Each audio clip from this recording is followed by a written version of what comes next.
ফাগুন এলেই হাজার ফুলের বাগানে হাজার ফুলে ভরে যায় শিমুল বাগান।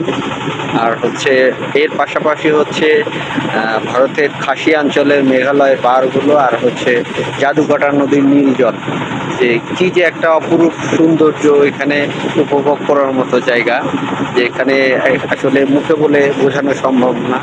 যারা প্রকৃতিপ্রেমী মানুষ তারা শুধু একবার আসলেই বুঝবেন। এই সময়টাতে, বিশেষ করে এই সময়টাতে যদি আপনি শিমুল বাগানে আসেন তাহলে অন্যরকম একটা ফিল পাবেন। আবার যখন ফাগুনের সময় আসবে, বিশেষ করে ফেব্রুয়ারি মাসের মাঝামাঝি সময়, এই সময়টাকে একটু অন্যরকম আবার ওয়েদার। এখন পানি আছে, জাদুকাটার নদীর স্বচ্ছ স্বচ্ছ পানি, খাসিয়া পাহাড়, সব মিলে একটা আসলে একাকার অবস্থা। আপনারা আসতে পারেন, চাইলে ভ্রমণ করতে পারেন। যারা ভ্রমণ পিপাসু মানুষ তাদের জন্য ভ্রমণ করার জন্য এটা খুবই উপভোগ্য একটা জায়গা।